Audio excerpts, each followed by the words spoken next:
welcome back to Cookie Pocket. This podcast is about film. Today is episode 36, and we're talking about The Man Who Killed Don Quixote, a film by Terry Gilliam.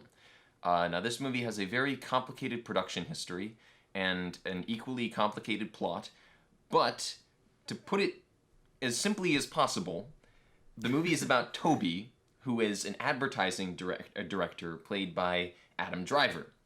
He's filming a commercial based on the story of Don Quixote in Spain, when he recognizes that a town near to where they're shooting is the location where he shot his senior thesis film in film school, which was also about Don Quixote. He visits the town to find that the people that were in the film have been negatively affected by the production. The old man who played Don Quixote has gone insane and actually thinks that he is that fictional character. His leading lady has run off, never to return. The man who played Sancho Panza has died drunk. After he's embroiled in a crime, he then meets up with Don Quixote and goes on a series of adventures across the Spanish countryside where he must reconcile his past and come to terms with the damage his film has done to people. But not really. But kind of. We'll talk about it. It's very complicated. Before we get ahead of ourselves, though, let's start with our overall thoughts. What did you guys think of the thing that was The Man Who Killed Don Quixote?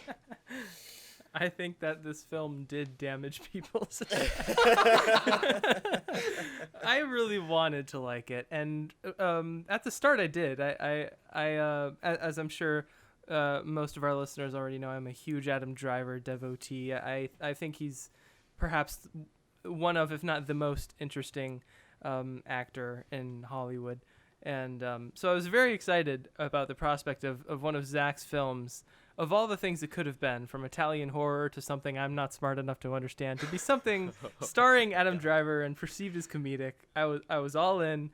And then like 30 minutes in or so, I was kind of like, oh, this is a lot. And then 30 minutes later, it was a lot more than it was then. And then it was a lot more. It just kept going. And I don't know. I think that the whole, I guess it's 29 years that the production was in or out or delayed or whatnot. I feel like that number is used as a sort of a tagline, as if it's like 29 years of work, or the storied approach to creating this should somehow grant it more credence or something. And I don't think that's fair or accurate. And I generally think that if you really want to create something, you got to create it. And at some point, you got to say that you're done with the thing, or you've got to go for it, or you've got to decide that you're not, or I don't know. As like when we look at special editions, like I hate to use this example, but like what George did with the Star Wars films, like it's a pretty universally thought that the final product is the final product, and messing with that should not be a replacement. And I'm not saying that's what Gilliam did here, but the film itself just feels like his own procrastination playing out. It doesn't even really feel like a film to me. And so for that reason, I found it too convoluted, and somehow I even got tired of Adam Driver at some point, which I didn't think was possible. So I gave it a 2 out of 5. I really wanted to like it more, but unfortunately I did not. Okay, Mitchell. I'm gonna defend the procrastination point. Yeah. I mean, I'm not gonna defend it. I'm gonna attack Christian on the procrastination point. I will too. So save some for me, Mitchell. Yes, we'll talk about it in a bit. As somebody who understands video games and how their development hell is like an actual development hell, where there's so much complication to how hard it is to actually create something. Especially when there's such complicated vision behind it, and you know, a lot of unforeseen circumstances that just keep happening, and it happens to everyone. But Zach probably knows a lot more than I do in this particular circumstance. But anyway, I also wanted to like this, and I thought there was some very interesting nods to Gilliam's way of directing, and I thought that they came across pretty well. The problem is that they don't connect very well at all. Yeah. And I don't think that there was really much of a plot here, and I know a lot of it, if not all of it, was entirely on purpose, and a lot of the situational irony was kind of used as a cop-out for a lot of, I guess, creative decisions. And it wasn't cohesive. Like, I hate to compare it to something that's kind of in a completely different plane and contains a lot of Monty Python, but we literally just talked about the Holy Grail. Yes. And the Holy Grail is aware of how simplistic it is and how little it actually needs to satisfy the audience. This feels like a very hard push of just including as much as possible. And once you kind of get on that train and you're kind of just going off the rails, kind of just including as much as you possibly can and trying to be as advanced and complicated as possible while also keeping everything comedic and self-aware, it just ends up becoming a big mess. Yeah. And by the first hour, I was like, this has to be ending soon, right? And I checked, and I was like, oh my god, this is not even halfway through. And now it's just a sequence of events that keep happening, and things are just happening, and there's no cohesion whatsoever. And how sporadic everything isn't compelling. You don't care how the film really ends. You don't care about any of the characters at all. And it's really like the way that the Holy Grail kind of took it is it was aware of the risks that you can take by making certain things serious. So the way that it portrayed it is making nothing serious. And that comes across wonderfully almost all of the time. In this, there are actually scenes that are actually trying to be taken seriously with a big, huge, large umbrella trying to protect it, being like, don't worry, this is all ironic. This is supposed to be funny or something. And I'm like, I don't know. In the moment right now, this seems to be very serious. And it's just way too big of a scope. There's way too much trying to happen all at once while also being self-aware. And it just completely just destroys itself by halfway through. So I feel really bad for old Terry. Today was not a day for adventure, and I did not feel it in my bones. Yeah, I do feel like I enjoy this movie more than you guys do. I actually find this movie very, very funny, but I pretty much entirely agree with you, Mitchell. I think this movie is... It's everything. It's everything in Terry Gilliam's head shoved into 2 hours and 10 minutes. And there's so many different ideas and characters and plot lines and story threads and allusions that nothing really congeals especially well, meaning that you have nothing even resembling a coherent plot after about 45 minutes. And by the end, you're left thinking, but what about, wasn't that going to come back? And what about this other thing? I thought that was, oh well. It's one of those movies where you feel like there's so many different things in it that were meant to be something that it ends up being nothing.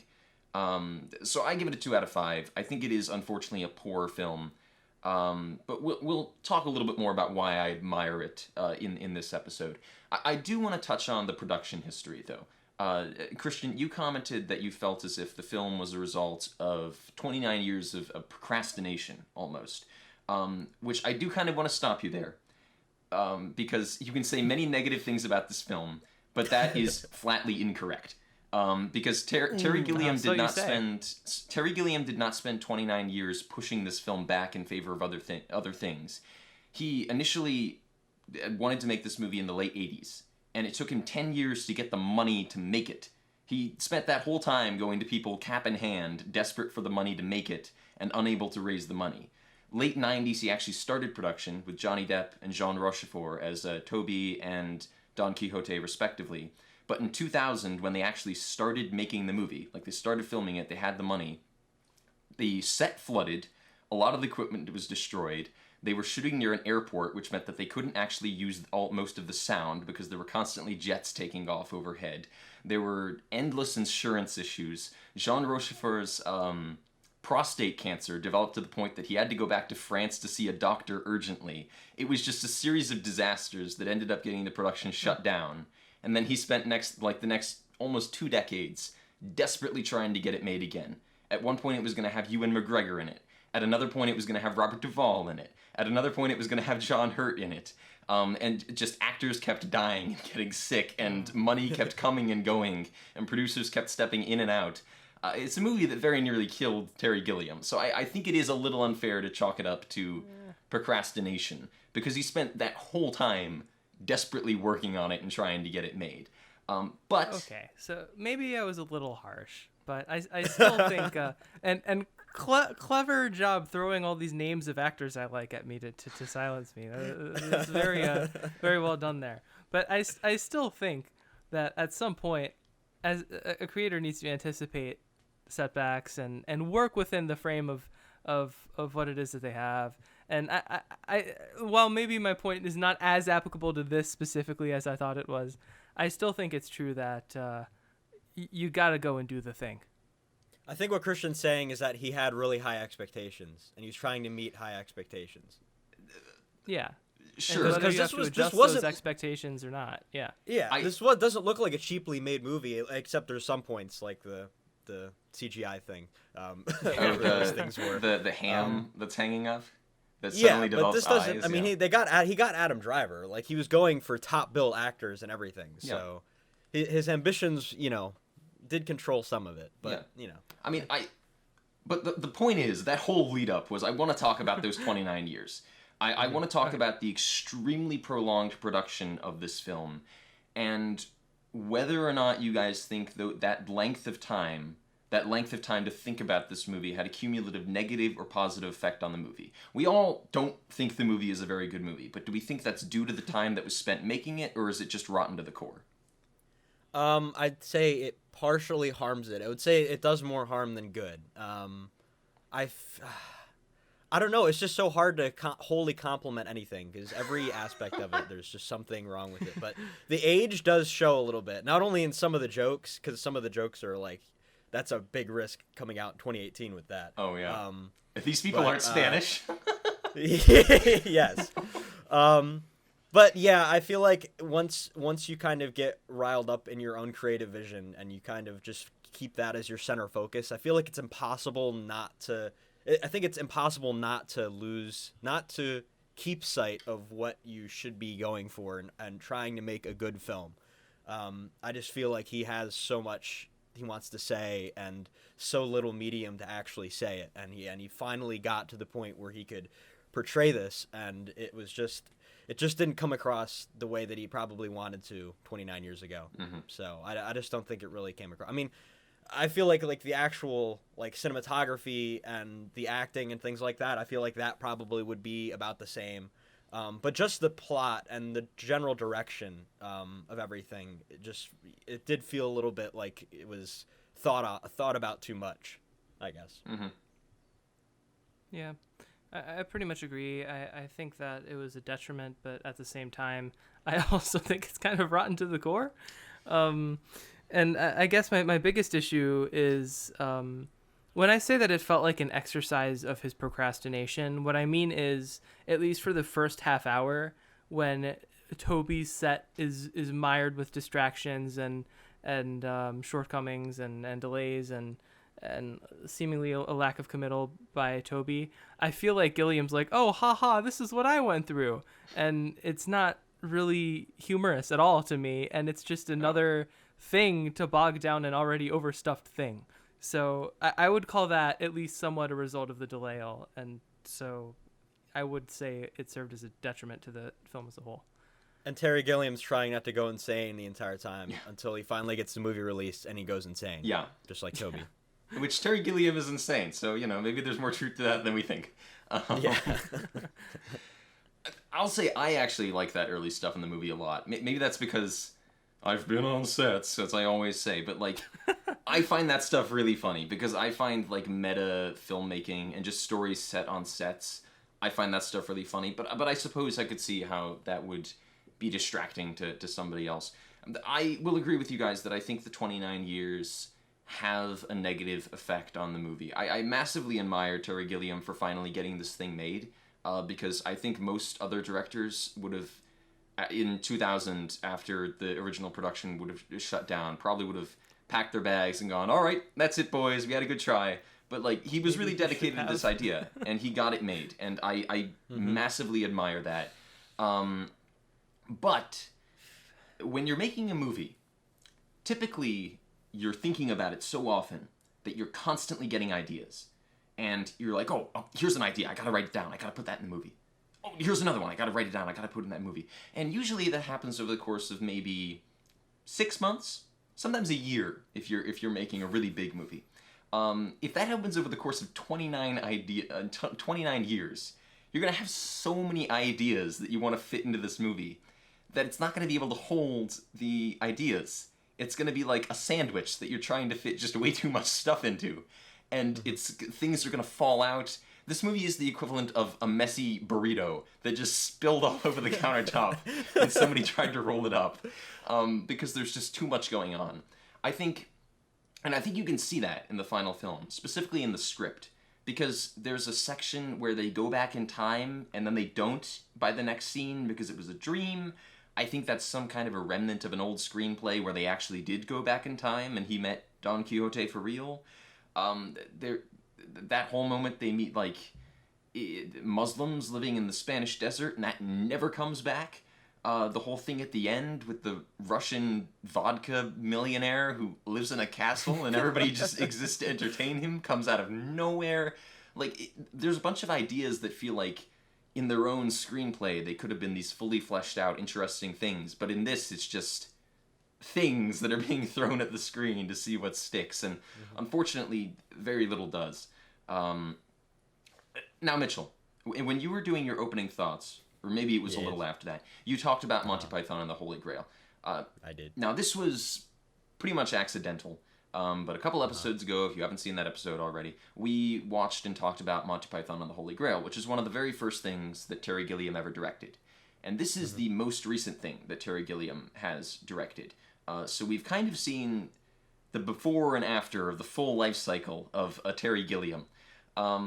So with that in mind, do you guys see any kind of stylistic threads or any similarities between the direction of these two movies? Or do you see any kind of an evolution from that film back in the 70s to this one now in technically 2017, though it was released in a bunch of different years in a bunch of different places? I liked him more when he didn't care about style.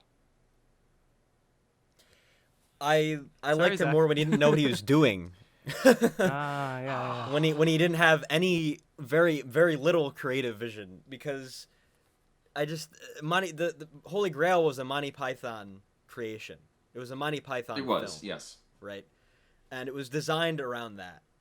That was the style for Monty Python and the Holy Grail. It was Monty Python and Flying Circus. That's what it was. And this is this is Ringo, okay? This is Ringo. I'm sorry, all right? Oh, no! I'm sorry, okay? Oh, my goodness. No. You smote both Christian and I in the same blow. That's a complicated move. Well dealt there, Mitchell. Thank you. The surreal comedy is the same. The black comedy, making things extremely sad and then funny and then not making any sense and then realizing that it doesn't make any sense. That kind of formula is there. So yeah, just like the situational irony and knowing that a sad thing's happening, now something happy is happening, and now none of it matters. The only problem is that happens in very, very isolated incidents as a part of a greater whole of absolutely nothing. And he wanted me to think that this film didn't mean anything, and I'm glad I didn't, because I'm so glad this is a whole big nothing, just like Holy Grail, except the Holy Grail was a big nothing I enjoyed, and this was a big Holy Grail of nothing. So...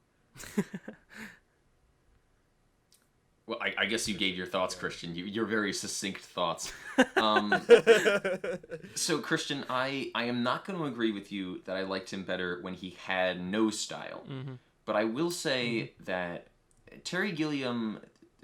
I'm assuming you guys haven't seen anything between then and now, but Terry Gilliam does have some very, very good movies from when he became a much more stylistic director.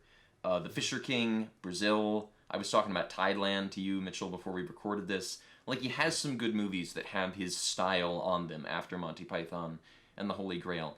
I think the issue is that he's a director kind of like Tim Burton, who over time his style has kind of wrapped around and started to consume itself. This movie is kind of Terry Gilliam, the serpent, consuming his own tail, because the style has kind of become everything.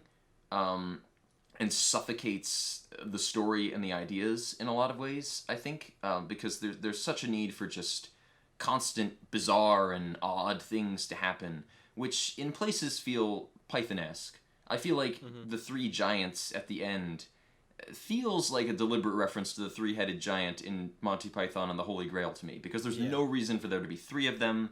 The scene with the mirrored knight reminds me a lot of the Black Knight in Monty Python and the Holy Grail, so I do think there are through lines, but they're presented in this much more random confetti bomb way that I just think it's both not as funny due to its flatness and also so stylistic that it takes away from the substance in a lot of ways. It's a weird mix. It looks and feels serious. It looks and feels serious, but Monty Python very occasionally looks serious, but like you know that it's silly because you know it's Monty Python. What they're saying is silly. The situations they're in are silly. The whole plot is silly. The whole existence of the movie is silly. But this is just crosses the boundary so far that it's just stupid. It's just stupid things are happening. It feels unintelligent. Yeah. It doesn't feel. Tell him, Mitchell. It doesn't feel like a complicated, thought-out thing, even if it is, which I think it is in a lot of ways. But it just doesn't come across that way. Okay, I will say that to me it doesn't feel unintelligent. It feels like an intelligent person chuckling to themselves in a corner about a joke that only they know and refusing to tell anybody else what the joke is. I think maybe that's a little more apt a description, at least for my impression, than to just call it stupid or unintelligent. Stupid 1 out of 5. Yes, the age-old Christian nickname. That he will never live down. I've only given like 11 films or 10 films a 1 out of 5, just for the record. Okay. So I also talked about the cast a little bit previously, and Christian, you even commented that a lot of the actors I mentioned were actors that you like. People like Johnny Depp and Ewan McGregor and John Hurt. But Gilliam, during the marketing for this newer version, or this final version of the film, during the lead-up, he expressed that he felt that this cast was the absolute best cast that he could have gotten for the film. In particular, he called Adam Driver the perfect cast for Toby, saying that he was the person he'd been looking for all those years and had finally been able to find. So, do you think this movie is as perfectly cast as Gilliam seems to think it is, or do they just feel like actors in another movie to you guys?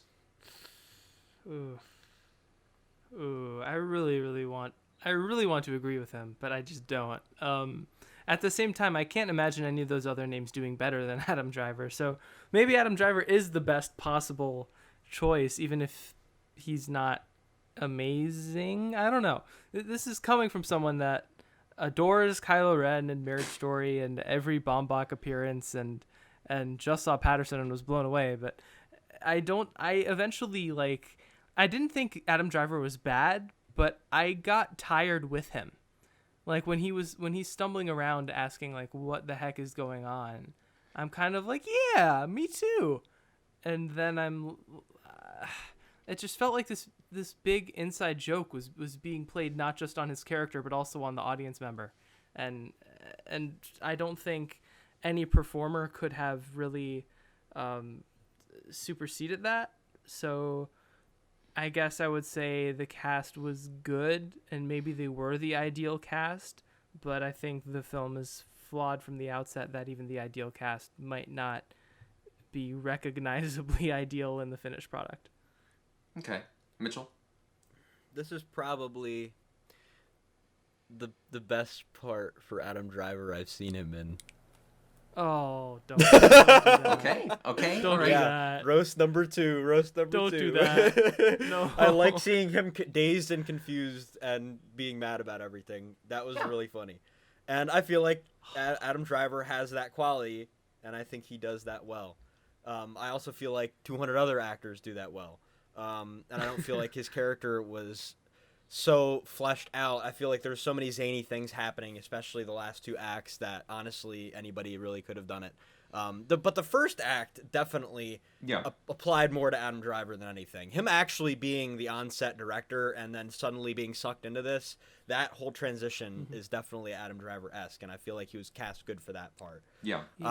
Jonathan Pryce, I've generally liked him in a lot of things, and I feel like he was cast pretty well, but also all of the choices that he had before I feel like could have worked in a lot of ways. So I guess we'll never know. Yeah. But I think he was fine, and I thought I just the whole novelty of the Don Quixote thing died way early in the movie for me. So anything that Jonathan Pryce had to push forward in terms of acting capability just completely died, and everybody else was pretty generic. So honestly, I don't think the casting was a huge deal. But Adam Driver in the first third was definitely a good thing for me. I'll have to agree.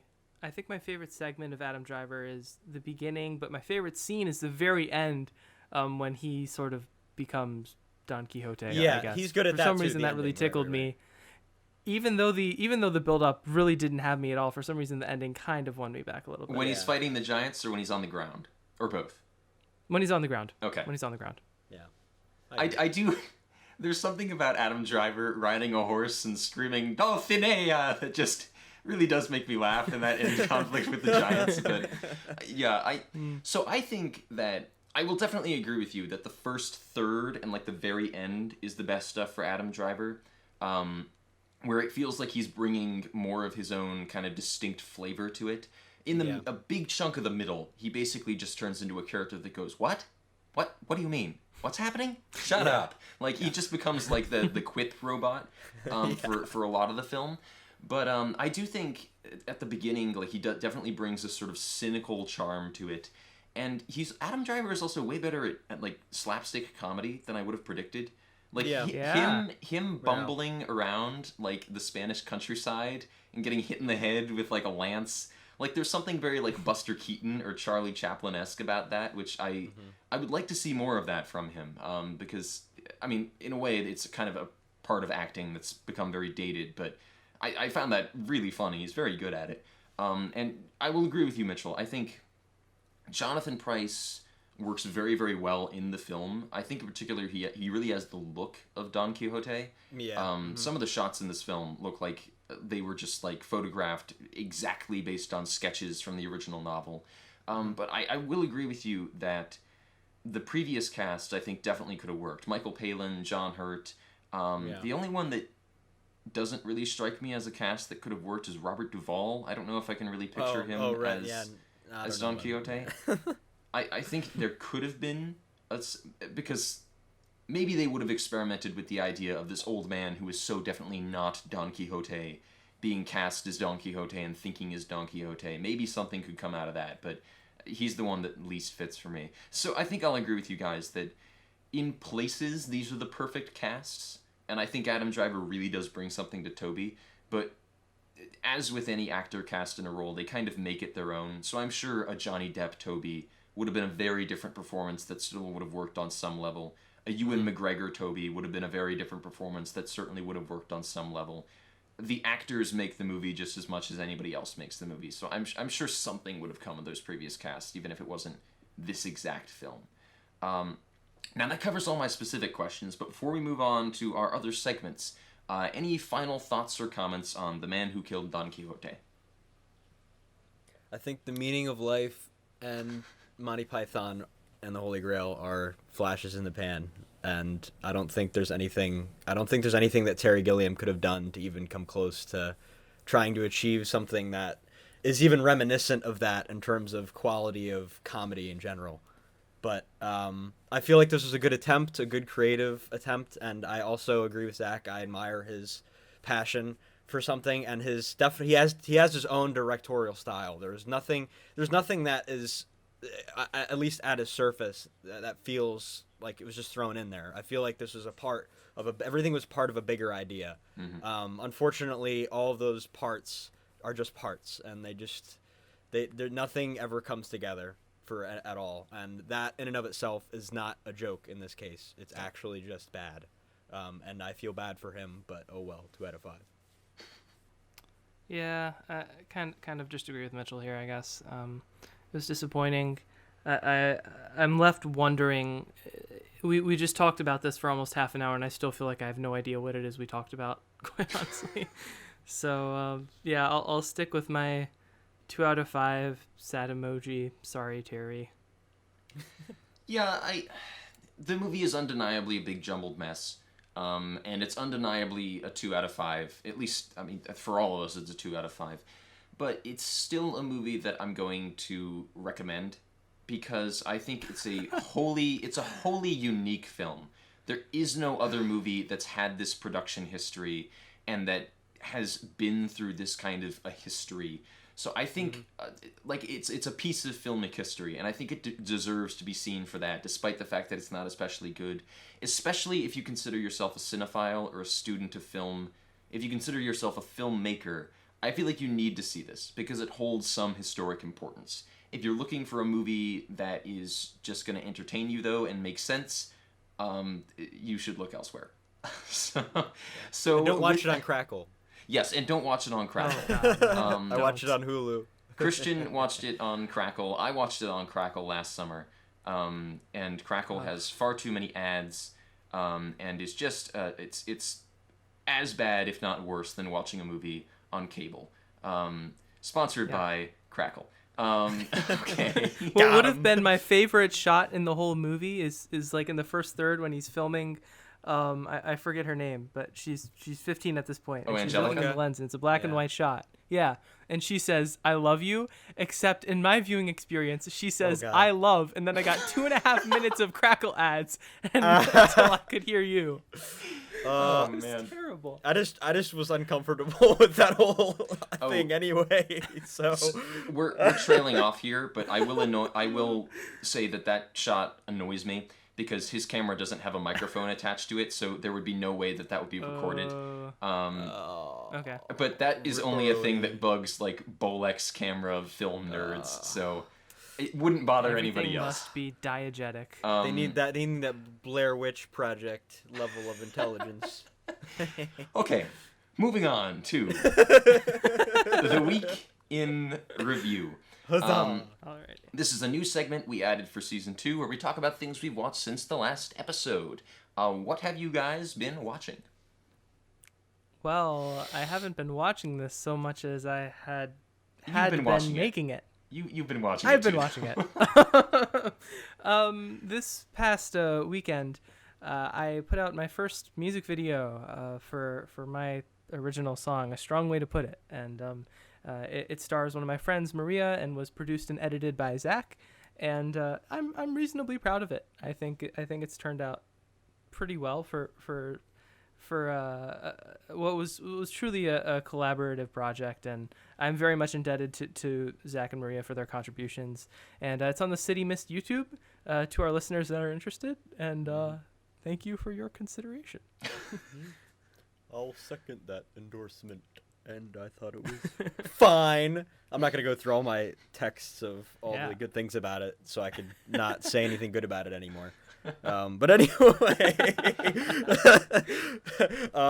after that Beatles music video, I watched Paul W.S. Anderson trying not to be a failure with Monster Hunter, which is apparently an adaptation of Monster Hunter World, which I have not played, but some of my friends have told me to play, and I've said no.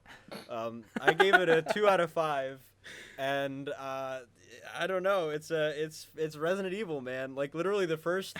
I don't know if anybody listening has ever heard of the actual beginning plot of Resident Evil, but essentially Bravo team goes missing, Alpha team goes in and finds out, oh, they crashed or something, and we have to follow them and then find out where they are. Oh no, ambushed by dogs. Now I'm in this mansion and craziness is happening.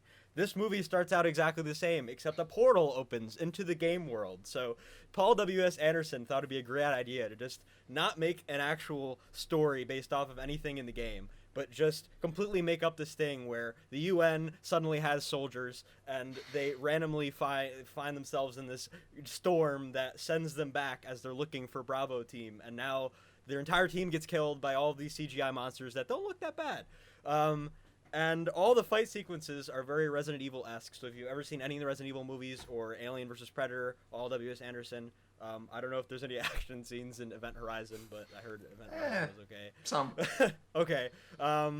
But yeah, besides like the actual action sequences, just like Resident Evil, this is just it's a bunch of things happening in a brainless action movie.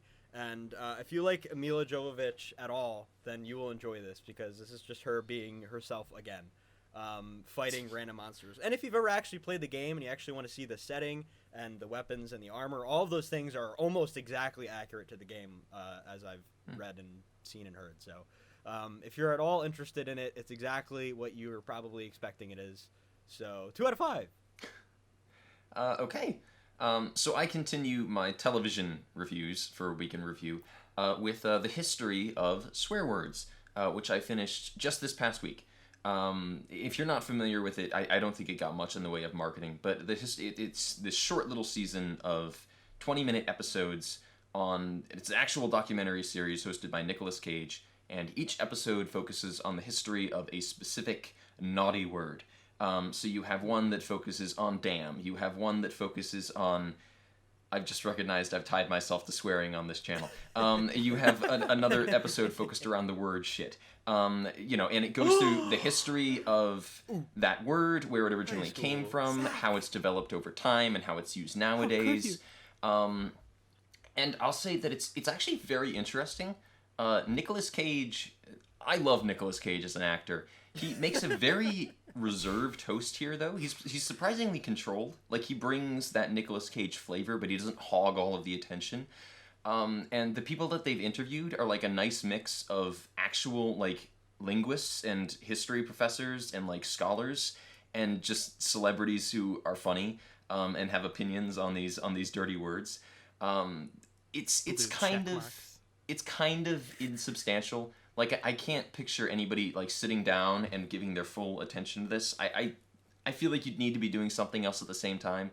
Like, I watched all of these episodes while I was on the treadmill, just because it was something to watch while doing something else, because I get incredibly bored on there. Too, Mitchell. Yeah, I would recommend it. It's a bit of fun. It's totally inoffensive, despite the offensive subject matter. So it's a recommend from me. History of swear words, 7 out of 10. It's a bit of fun fluff if you're looking for something to watch on Netflix. And without further ado, we'll move on to Magical Cinema Tour, which still does not have a theme. Magical Cinema Tour is coming to take Christian away. Christian, what cinematic classics have you been watching since our last episode? Well, recently I was on a road trip, and so I decided to download something from HBO Max so that I wouldn't be all that bored, and I downloaded Les Parapluies de Cherbourg, or The Umbrellas of Cherbourg, for those who don't speak French. Oh, of course you're going to say it in French. Directed by Jacques Demy. You pods. Mitchell, stop being funny. Okay. Sorry. It's a musical, and it's really, really, really beautiful. The colors are just pop, and I have romantic tendencies when I'm watching film. That tends to be what I'm inclined towards. Speaking in genre, and this is a very, very, very romantic film. I gave it a 5 out of 5. It kind of broke me for a minute, and then I was okay. But it's a great movie. It's for anyone who likes musicals. I highly, highly, highly recommend it. I pretty much recommend it to anyone, though. I think it's something that's worth watching because I see it as a cinematic triumph. 5 out of 5. Okay. I am not as fond of The Umbrellas of Cherbourg, partially because I do not speak French. But that's a story for another day, perhaps, if Christian ever suggests it for the show. So without further ado, we will move on to our third and final segment. Oh, that's you. Yeah, that's my cue. The rundown. Yay. Man. Okay. Mitchell, are you ready to start us off? Excited. I'm getting a little angsty about my announcement. Come on. Okay. You know what I'm talking Yes. about. You know what I'm talking about. Okay, 3, 2, 1, go. Windmill oppression. 3 out of 5. Chivalry. 3 out of 5. Wanting, laughing, smiling, happy, clappy people. 4 out of 5. White, black, yellow, green, LGBT, GLBT, G&T, freaking TNA. 3 out of 5. Mitchell and Zach as Toby Grummett. 4 out of 5. Adam Driver as a director again. 3 out of 5. Adam Driver cursing a lot. 3 out of 5. Adam Driver as Sancho Panza. 3 out of 5. CGIing the giant. 2 out of 5. The film in the film being more interesting than the film. 3 out of 5. Do you have a DVD player as a pickup line? 4 out of 5. An artist having to be cruel. 3 out of 5. Rustic pranks. 3 out of 5. Wanting better writing ability. 3 out of 5. Filming with people instead of actors. 4 out of 5. Blasphemer. 2 out of 5. Crackle advertisements. 1 out of 5. Seeing the love light in her eyes. 3 out of 5. Going crazy for love. 2 out of 5. Oh, we're out of time. Oh, that's a shame. I think you kinda know mixed what up one our of those was, submissions. Zach. I think you know which one of those applied to you anyway. The one that specifically mentioned me, or No, I can't. Tis an the artist nature having of the to be rundown. cruel? Tis, Yeah, tis the the nature. nature of the rundown. Indeed it does. Mitchell, you're bursting at the seams at this point, so why don't you just tell us what we're going to be talking about next time? I'm bursting. I'm ready to destroy the British boot. I'm sorry for Yes, that's right. Next time we're going to be Scottish talking about influence. Shrek. No, Okay. Zach, you're canceled for that. No. Shrek 2021, directed by Mel Gibson. This is now Braveheart, the final episode of Cookie Pocket. It's your fault, Zach. because Christian's leaving. Yeah. That's why. Braveheart is a 1995 war film. It stars Mel Gibson and is directed and co-produced by him, William Wallace, First Scottish War of Independence, 15th century. I'm so Okay, excited. groundskeeper Willie. Okay. We're Christian, you and I are going to have to do a lot of damage control next time to keep Mitchell in check. I suppose so. So if you're interested in hearing Mitchell freak out next time, You'll be patriotic too. indeed, tune in for our next episode of Cookie Pocket. This podcast is a film. Until then, remember that it's always a day for adventure.